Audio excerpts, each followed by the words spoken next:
ABN Bangla সংবাদে শুভেচ্ছা ও আমন্ত্রণ জানাচ্ছি। আমি সুকেল তঞ্চঙ্গা। কেরানীহাট ২০০০ সড়কে ফুটপাত দখল, যানজটে অতিষ্ঠ জনজীবন। কেরানীহাট ২০০০ সড়কের অবৈধ দোকানপাটের কারণে যানজট এখন চরম আকার ধারণ করেছে। ফুটপাত ছাপিয়ে মূল সড়কেও বসেছে দোকানপাট, ফলে চরম দুর্ভোগ পোহাতে হচ্ছে হাজারো মানুষকে।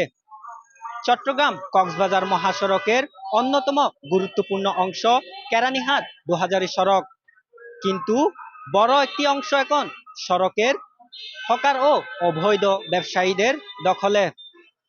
সবজি বাজার থেকে শুরু করে প্লাস্টিক পণ্য কি নেই এই সড়কে।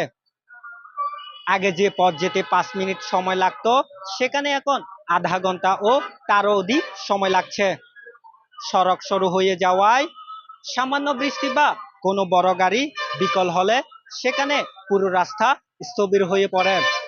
স্থানীয়দের অভিযোগ, প্রশাসনের নিয়মিত তদারকির অভাবে উচ্ছেদের পর আবারও বসে যায় এসব দোকানপাট। স্থায়ী সমাধানের দাবি জানিয়েছেন ভুক্তভোগীরা।